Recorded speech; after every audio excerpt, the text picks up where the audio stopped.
বাংলাদেশের অধিকাংশ রাজনৈতিক দল, বুদ্ধিজীবী, সাংবাদিক, কলামিস্ট, লেখক, গবেষক, শিক্ষাবিদ ও নানা শ্রেণী পেশার মানুষ পিআর পদ্ধতিতে নির্বাচনের দাবির সাথে একমত পোষণ করেছে। সরকার ইতিমধ্যে জুলাই জাতীয় ঘোষণা ও জুলাই জাতীয় সনদ প্রস্তুত করেছে।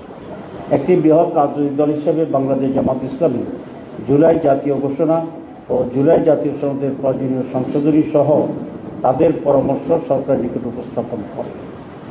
জামাত ইসলামী বরাবরই জুলাই জাতীয় সনদকে আইনগত ভিত্তি দেওয়ার বিষয়ে জোরালো ভূমিকা পালন করে আসছে।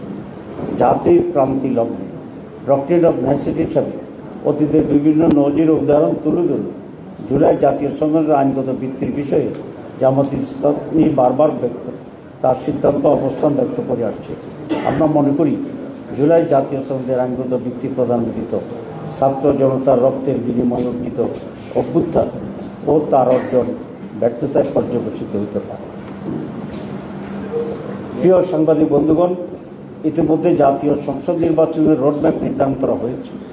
আমরা ঘোষিত রোডম্যাপ অনুযায়ী অবাধ, সুষ্ঠু, নিরপেক্ষ, ভয়ভীতিমুক্ত, গ্রহণযোগ্য নির্বাচনের লক্ষ্যে প্রয়োজনীয় পদক্ষেপ গ্রহণ করার আহ্বান জানিয়ে আসছি। আমাদের অতীত অভিজ্ঞতা অনুযায়ী কালো টাকার ব্যবহার বন্ধ, ভোট কেন্দ্র দখল, পেশি শক্তি প্রদর্শন ও ভোটের বিভিন্ন অনিয়ম ও অপতৎপরতা বন্ধ, কোয়ালিটি সম্পন্ন পার্লামেন্ট এবং দক্ষ আইন প্রণেতা তৈরি সহ প্রতিটি ভোটারের মূল্যায়নের লক্ষ্যে পিআর পদ্ধতিতে নির্বাচনের জন্য জোর দাবি জানিয়ে আসছি। বাংলাদেশের অধিকাংশ রাজনৈতিক দল, বুদ্ধিজীবী, সাংবাদিক, কলামিস্ট, লেখক, গবেষক, শিক্ষাবিদ ও নানা শ্রেণী পেশার মানুষ পিআর পদ্ধতিতে নির্বাচনের দাবির সাথে একমত পোষণ করেছে। প্রিয় সাংবাদিক বন্ধুগণ, আমরা লক্ষ্য করছি জনগণের দাবিসমূহ কার্যকর করার কোনো পদক্ষেপ গ্রহণ করা হচ্ছে না। এমত অবস্থায় জনগণের দাবি আদায়ের জন্য গণ আন্দোলনের কোনো বিকল্প নেই। তাই জুলাই জাতীয় সনদের ভিত্তিতে আগামী ফেব্রুয়ারিতে অবাধ, সুষ্ঠু, গ্রহণযোগ্য নির্বাচন এবং জনগণের ভোটের প্রতিষ্ঠার মাধ্যমে বাংলাদেশকে একটি ন্যায়ভিত্তিক ও জবাবদিহিমূলক গণতান্ত্রিক রাষ্ট্র গড়ে তোলার লক্ষ্যে বাংলাদেশ জামাত ইসলামের পক্ষ থেকে আজ 15 সেপ্টেম্বর আন্দোলনের 5 দফা গণদাবি জাতির সামনে তুলে ধরছি। দাবিসমূহ: জুলাই জাতীয় সনদের ভিত্তিতে আগামী ফেব্রুয়ারিতে নির্বাচন আয়োজন করা। 2, আগামী জাতীয় নির্বাচনে উভয় পক্ষে পিআর পদ্ধতি চালু করা। 3, অবাধ, সুষ্ঠু ও গ্রহণযোগ্য নির্বাচনের লক্ষ্যে সকলের জন্য লেভেল প্লেইং ফিল্ড নিশ্চিত করা। 4, ফ্যাসিস্ট সরকারের সকল জুলুম, নির্যাতন, গণহত্যা ও দুর্নীতির বিচার দৃশ্যমান করা।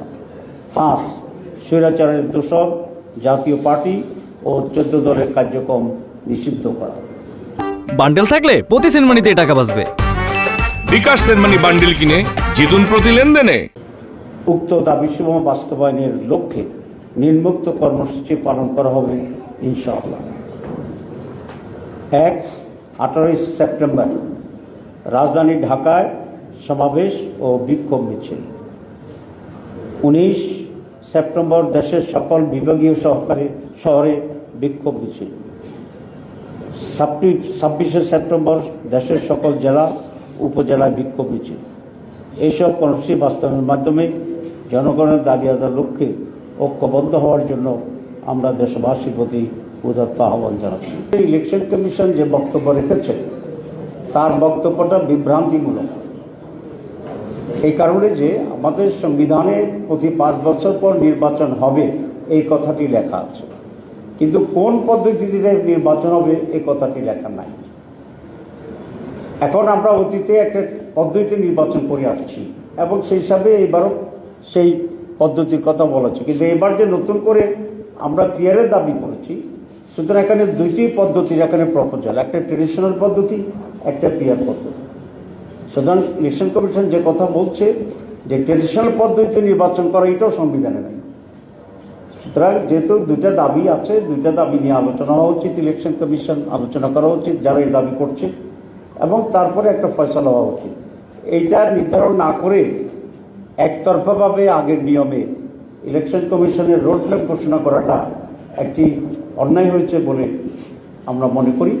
আর একটি কথাকে বলে যে সংবিধানে নাই, আরেকটি দ্বারা বুঝাতে চেয়েছেন আরেকটা সংবিধান আছে, তাহলে এটা এক ধরনের বিভ্রান্তি এবং এটা ভুল তথ্য।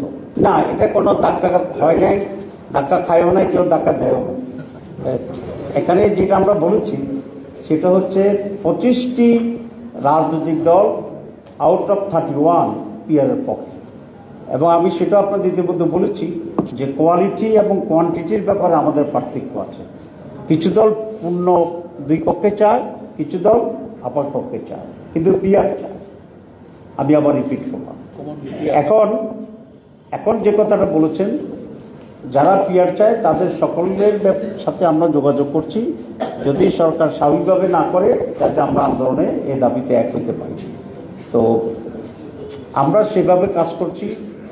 কতগুলো দল, যুগপৎ, এসব বিষয়টি এখনো আমরা নির্ধারণ করিনি। যারাই এখন ইতিমধ্যেই এই নিয়ে কর্মসূচিতে একমত হয়েছেন, আমরা তাদের মতো করি, প্রত্যেকে তার নিজ নিজ জায়গা থেকেই তারা কর্মসূচি করছে। এখনো এটাকে আমরা যুগপৎ বলতে চাচ্ছি না, এটা সেরকম কোনো সিদ্ধান্ত সেরকম হয়নি। কিন্তু যেহেতু দাবি এক, প্রত্যেকে তার মতো করেই আন্দোলনে নামবে, বক্তব্য রাখবে, এটা প্রত্যেকটি ধরনের নিশ্চয়।